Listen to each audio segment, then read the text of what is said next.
The individual that was chosen for the Ustanak project was infected with the C virus on June 22, 2011. A report filed several days later determined that the subject's survival of the virus after the first 24 hours was a sign of progress, despite the fact that all previous 311 candidates before him had died within the same time frame. At some point during the first few days, the individual was involved in a laboratory accident which led to the loss of his right arm. Despite this, the C virus's notable forms of mutation of the subject failed to regenerate his arm. Regardless, his abilities in other fields led to the Neo-Umbrella scientists congratulating the experiment as a success. By July 2nd, it was noted that in a report that the subject creature was capable of crafting his own weapons.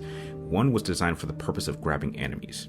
Orders were given for the researchers to design an artificial arm to replace the missing limb to increase the creature's performance.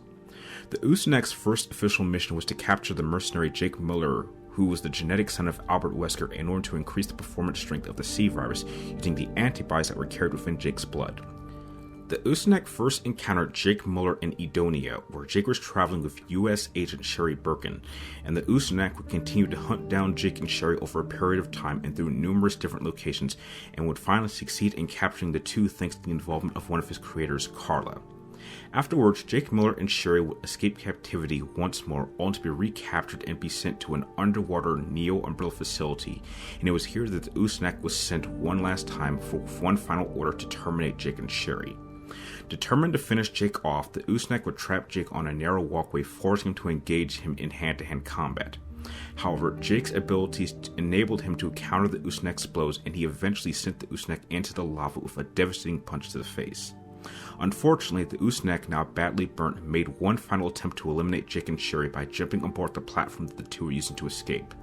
Noticing an Elephant Killer Magnum gun lying on the ground, Jake and Sherry would crawl to the weapon, and just as the Ustanak's arm was raised to deliver the final blow, with each other's help, Jake and Sherry would manage to shoot the Ustanak's exposed heart, causing the Ustanak to fall off the platform and was completely incinerated by the Inferno. Nemesis was developed in the Paris labs of the Umbrella European branch as one of the Nemesis T-types, which was an offshoot of the Tyrant project. The idea behind them was to create a BOW that still had the power of a tyrant, but was more intelligent and able to follow orders. They were finally successful when the NET virus was developed, which was a new virus created by an NEA parasite.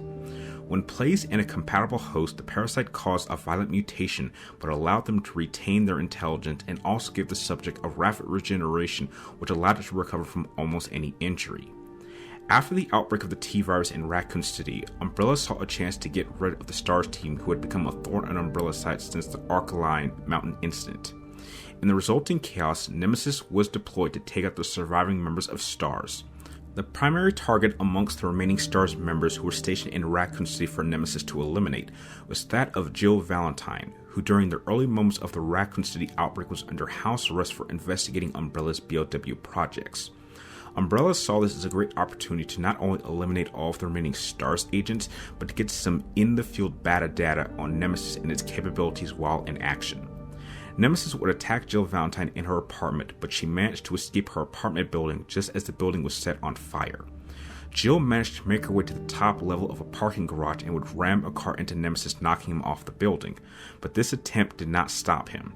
Over the next couple of hours, Nemesis would continue to hunt down Jill as she would team up with a group of mercenaries who were attempting to return power to a subway car that the mercenaries were using to transport civilians to safety. Though Jill and the mercenary unit were successful in getting the subway car moving, Nemesis would manage to reach the moving subway car and kill off the remaining civilians and continue his mission to kill Jill. In an attempt to take down Nemesis, the commander of the mercenary unit would sacrifice himself by detonating a bomb, allowing Jill to escape. While the explosion did not kill Nemesis, it was successful in significantly damaging Nemesis, causing him to catch on fire and run out of the tunnel, falling into the river.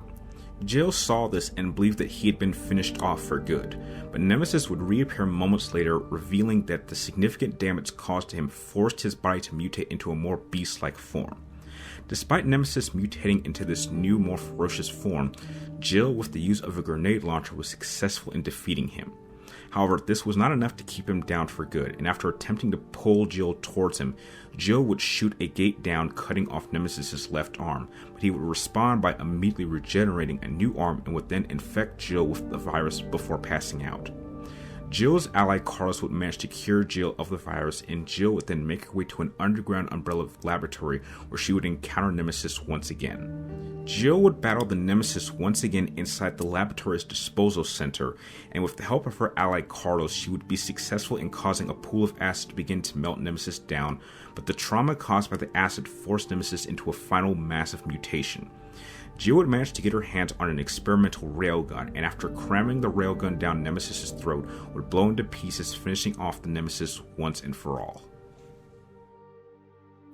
Well, what's up again there, guys? This is Brian, the 3 Topics Gamer, here to present my next Versus Series matchup, which will serve as an updated version of my original Ustanak vs Nemesis matchup that I did all the way back in 2014 during Season 1. Now, my original video has gone on to become one of my most watched videos in this entire channel, and since then, a lot of things have improved. My equipment has improved, my analytical skills have improved, and with the release of the Resident Evil 3 Remake, we were given a brand new Nemesis, and this video will serve as a breakdown of how this new and improved version of Nemesis would fare against Resident Evil 6's Ustanak.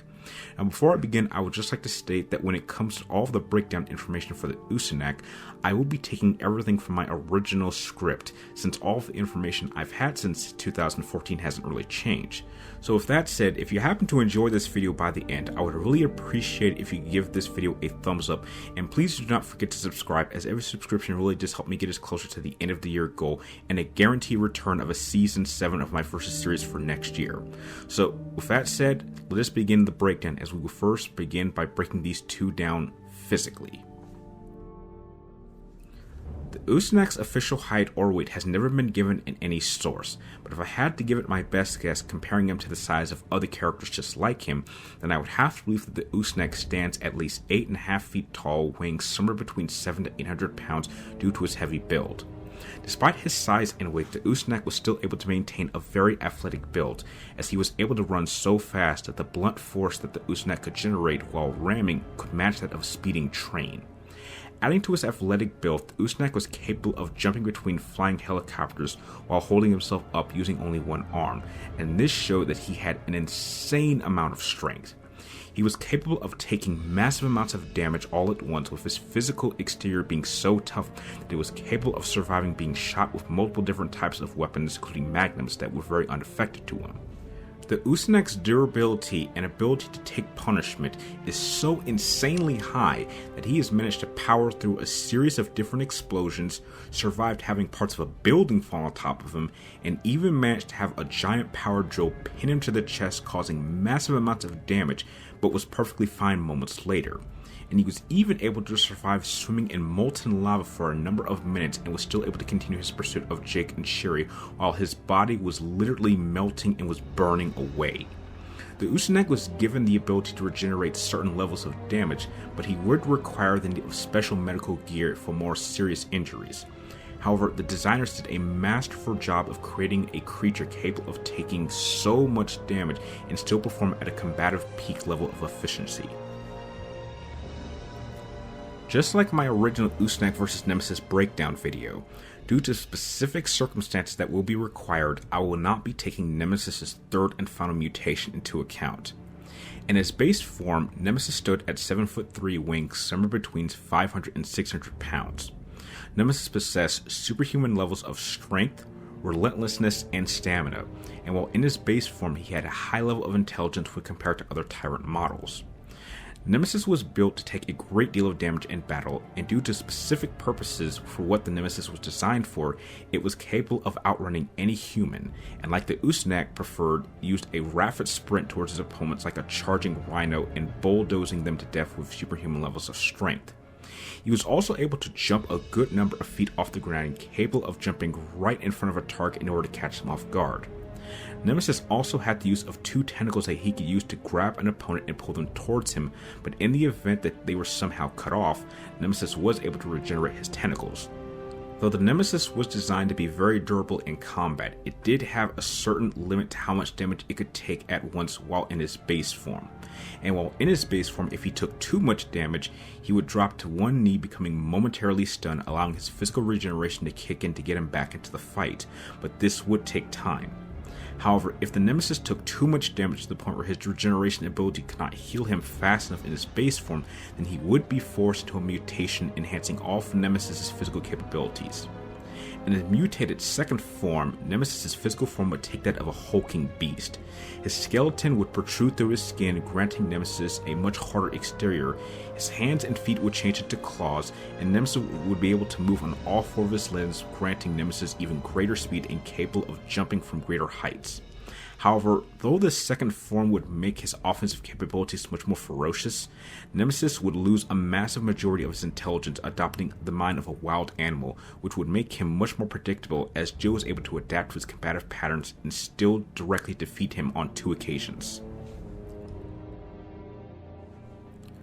When it comes to comparing the Ustanak against Nemesis in his base form, the two of them are more or less walking tanks, with the Ustanak being bigger, stronger, tougher, faster, with the only advantage working in Nemesis' base form favor being the fact that because he is not as bulky as the Ustanak, that he does possess a maneuverability advantage, allowing him to jump from one point to another much easier. Both are equally intelligent, so the first stage of this engagement would fall upon which one of these two has the better physical capabilities to back up their intelligence, and again, the Ustanak would still remain ahead. But should the Nemesis be forced to a mutation, then the advantage of speed would immediately switch over to the Nemesis, and with his advantage and maneuverability already working in Nemesis' favor, he would become a much harder target to pin down, but this would only work should the Nemesis in his mutated form keep at a distance. But once the mutated Nemesis attempted to get up close and attack with his claws, the Ustanak's durability would really come into use here, as Nemesis' slashes would cause little damage, doing nothing more but causing some external damage. But if Nemesis attempts to try a piercing attack, I find it very unlikely that he would penetrate through the Ustanak's entire body or deep enough to reach his heart. And even if he could, the Ustanak is smart enough to react and prevent a piercing attack. And once the Nemesis is at close range, it would allow Ustanak the opportunity to wrestle and tackle Nemesis to the ground, similar to how someone like Street Fighter's Zangief can wrestle a bear, which ultimately would grant Ustanak control of the engagement. So for those reasons, I will be granting the Ustanak the edge in physical capabilities. When it comes to their weapons and equipment, the Ustanak has a great amount of different attachments that he can use for a wide range of different battlefield scenarios. So to limit his weapon selection, I have chosen only 3 that he will be limited to use for this engagement. For his long-range weapon, I have chosen the Ustanak's arm-mounted long-barrel minigun. This weapon is capable of delivering devastating amounts of fire, capable of shredding people apart. It also appears that the Ustanak is more than strong enough to handle the full weight of this weapon itself and deliver excellent precision at long distances, as it was shown during his pursuit of Jake and Sherry during the helicopter chase in Resident Evil 6. For close range, I have chosen the Ustanak's drill arm. I don't think I really need to go into great detail about what this weapon does, as it's a 3-pronged drill attached to his arm, so use your imagination. However, his first and most popular weapon that he will be bringing into combat is a weapon that he himself built, and that is his claw arm. His claw arm was designed specifically to grab opponents and crush their bodies, along with being able to grab certain specific parts of their body. The claw itself can be used in 2 different ways. The Ustanak can either choose to keep the claw closed and use it as a clubbing weapon, or he can choose to open it up for reasons that I've already explained. Either way, the Ustanak's range of weapons means that he is prepared for just about any scenario, with the only weakness that the Ustanak has when it comes to his equipment is that it takes time for him to dismount and apply a new attachment, leaving him open for an attack. The updated version of Nemesis has only been seen using 2 conventional weapons throughout the entire game of the Resident Evil 3 remake. Because Nemesis was designed to specifically hunt down members of STARS, his primary long-range weapon was that of a modified FIM-92 Stinger rocket launcher that was equipped with a laser sight in order to help Nemesis lock onto his targets. The rockets were capable of delivering a minor explosion upon impact and could be fired at a semi-automatic rate in order to keep pressure on a target. The launcher carried a high quality of rounds that Nemesis could use to fire at his target. However, despite this weapon's powerful use, the rockets themselves do not seem to move very fast, as not only could Jill dodge the rockets when they were fired at her, Nemesis seemed to have a very difficult time hitting moving targets like Jill, and when Nemesis did manage to corner Jill and force her into a corner, the explosion did not cause any serious injuries to Jill and simply would launch her over a barrier and landing on the ground for a few short moments. Nemesis' second weapon was that of his flamethrower. Now, during my research, I found out that the temperature that a flame from a flamethrower could reach was about 1000 degrees Celsius. However, unlike standard flamethrowers, Nemesis' flamethrower was modified to allow Nemesis to fire a burst that could reach at multiple different ranges. Strangely enough, however, Nemesis at close range would actually use the flamethrower itself as a melee weapon. However, the gas tank on Nemesis' back was extremely vulnerable, and once hit could actually cause Nemesis himself to catch on fire, and if not put out immediately, it would actually cause the tank to explode, causing Nemesis to get knocked out. This round is by far the easiest to call. There is no denying that when it comes to their weapons against each other, that both of the Nemesis' weapons would be completely and utterly useless against the Ustanak. The rockets from Nemesis' rocket launcher would do little but maybe stagger the Ustanak for a few seconds, causing little to no damage. And if the Ustanak is directly charging towards the Nemesis while he's firing these rockets at him, then he's going to be running right through these minor explosions as if they're not even there.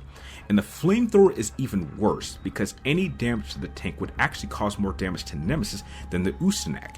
And the fact that the highest temperature that a flame from a flamethrower could reach is significantly lower than the pool of lava that Ustanak has spent several minutes swimming in, meaning that the effectiveness of the flame in this fight would be practically little. The most that the Nemesis' flamethrower burst could do is just piss off the Ustanak even more. And when it comes to the Ustanak's weapons against Nemesis, they would actually be quite effective against the base form Nemesis. The rounds fired from the long barrel minigun are certainly more than enough to cause enough damage to stun and knock Nemesis down, leaving him completely open to be finished off. And even if the Nemesis attempts to start jumping around, the Ustanak has proven that he can use the long barrel minigun to hit a moving target, which means no matter how much the Nemesis tries to jump around, he's going to get hit. The claw arm can be effective at getting a grip on Nemesis, and at close range, should the claw arm get wrapped around Nemesis' head and then suddenly crushed, it would immediately kill the Nemesis right then and there. And as I've said before, when it comes to the Ustanak's three-pronged drill hand, it at close range would certainly be enough to drill through Nemesis' chest, killing him instantly. Now when it comes to using these weapons against the second form of Nemesis, things might be a little bit different. The minigun could be used to keep Nemesis on the move and at a distance. The claw arm could be used to grab a hold of Nemesis, but I don't see it coming into much use. But the drill arm would certainly be more than enough to drill its way through Nemesis' hard exterior, killing it right then and there. So because of these reasons, the Ustanak will get the edge in weapons and equipment. As a battle tactician and in-the-field combatant, the Ustanak possessed a very basic and very straightforward approach to all his engagements. He relied mainly on using his wide range of weapons and his hulking physical capabilities to mainly carry the day.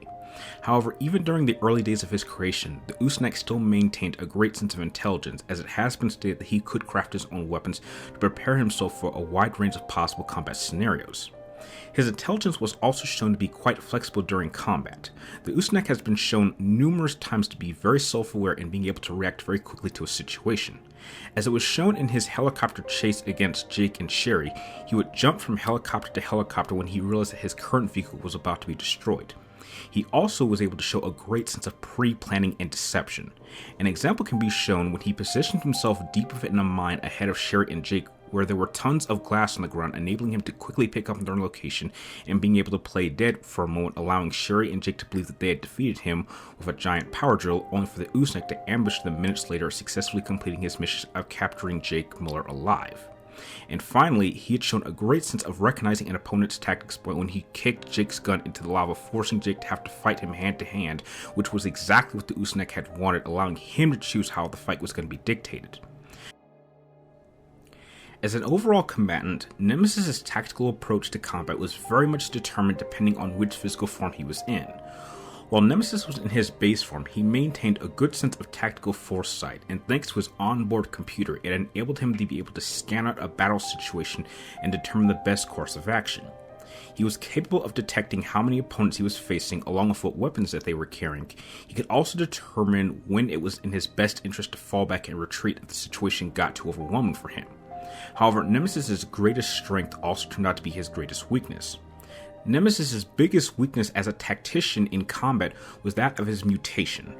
Though his mutation would certainly increase his overall offensive output, it would have a serious negative effect on his tactical awareness and his forward thinking. The mutation also caused Nemesis to lose all of his onboard computer programming, only remembering its single command of taking its primary target out. Nemesis' second form also lost any sense of tactical foresight and instead resorted to a tyrant-like behavior of destroying everything and anyone that happened to be in its way, whether it was an enemy or an ally.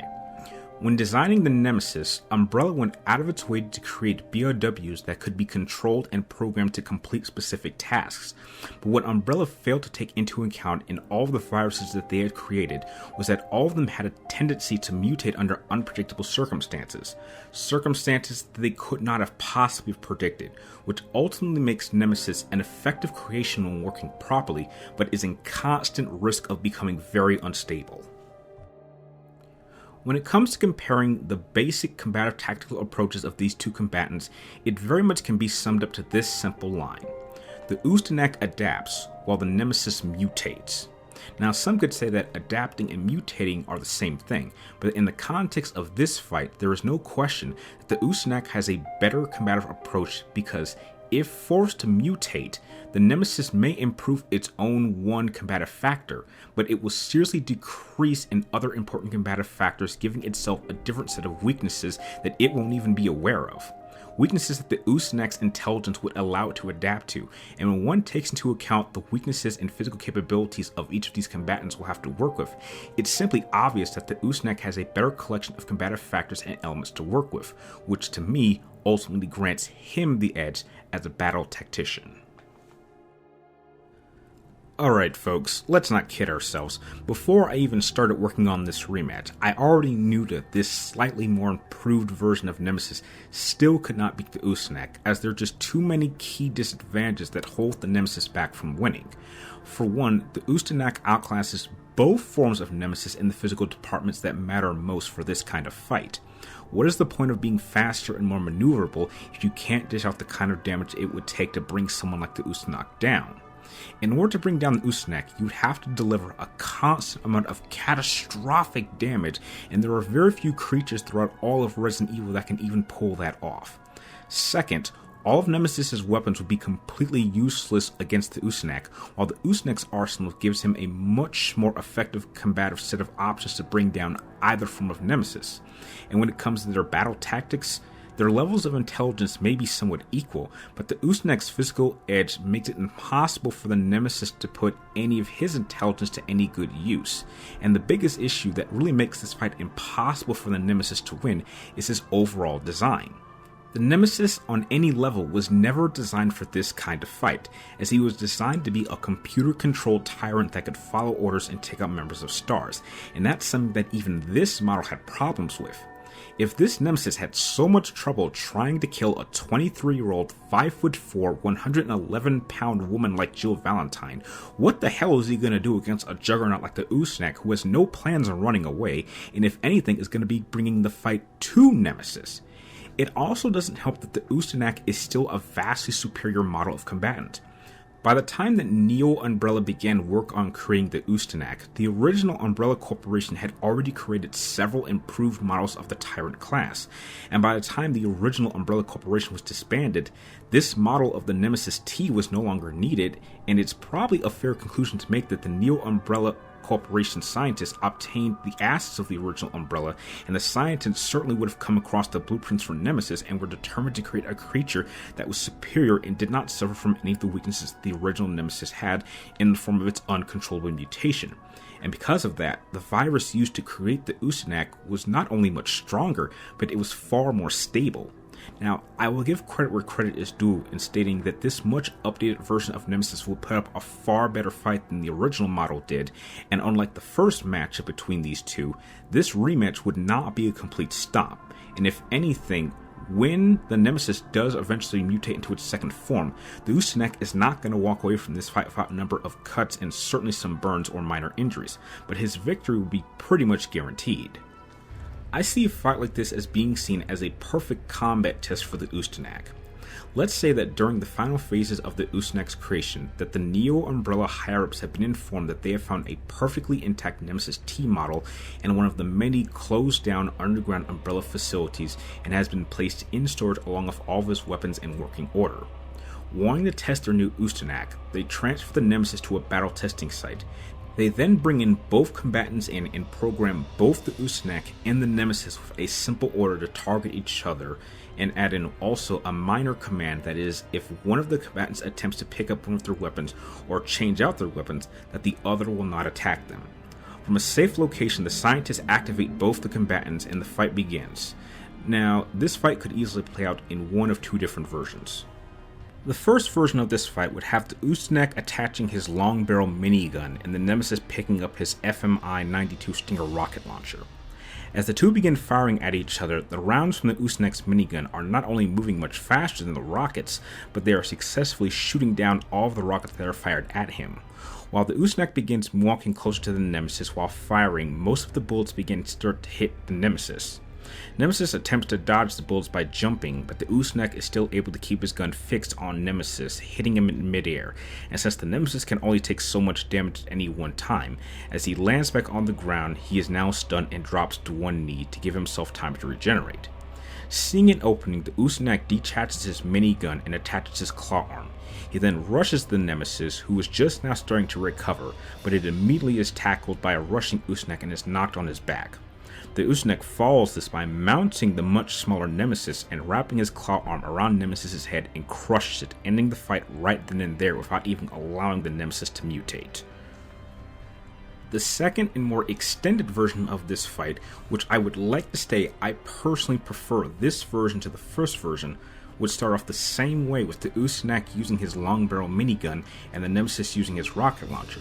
But Nemesis would quickly realize that his rocket launcher is useless and would immediately drop it and start making his way towards his flamethrower. As it has been programmed, the Ustanak stops firing to allow the Nemesis to attach his flamethrower. The Ustanak begins firing once again, but this time the Nemesis uses his superior maneuverability and jumping capabilities to close the distance to the Ustanak. The Nemesis then uses his flamethrower as a melee weapon and actually hits the Ustanak, and then immediately follows it up by setting the Ustanak on fire. Despite being on fire, the Ustanak is able to retaliate by copying the Nemesis' own move against him and uses his long barrel minigun as a melee weapon and hits Nemesis. He then begins to start firing at the exposed gas tank, and as the tank explodes, it causes Nemesis to catch on fire, which then causes him to drop to the ground, and the Ustanak believes at this point that he has won. As he begins to walk away, Nemesis' body begins to shake violently and he begins to mutate into his second form. The Neo Umbrella scientists have lost all control of the Nemesis, and he then starts charging and cuts the Ustanak across the back and then immediately jumps away and begins running circles around the Ustanak. The Ustanak fires his minigun at the mutated Nemesis, but it is moving so fast that not enough of the rounds are hitting it. Suddenly, the mutated Nemesis jumps at the Ustanak and slashes him again for the second time, but then immediately jumps away and begins running circles around him again. This time, the Ustanak does not fire his weapon and simply follows Nemesis' movements. Eventually, the mutated Nemesis attempts to jump and slash at the Ustanak again, but this time he is ready, and using a maneuver that he had just used earlier, he uses his long barrel minigun as a melee weapon and hits the mutated Nemesis hard enough to knock him down. The Ustanak's long barrel minigun has been damaged beyond use, and now having just hit the Nemesis hard enough to give him time, he then switches out his broken minigun for the drill arm. The mutated Nemesis recovers itself and then begins to charge even faster at the Ustanak, but this time the Ustanak braces itself and with perfect timing manages to grab the lunging Nemesis and throw him to the ground. He immediately jumps on top of the Nemesis, and with the Ustanak being significantly heavier than the Nemesis, it allows him to hold him down. Using his free hand, he grabs Nemesis by the neck while on top of him, and now using his drill arm begins to start drilling the hardened exterior. Now this takes a few moments, but the drill actually manages to puncture through Nemesis' body and tears through the mutated Nemesis' heart.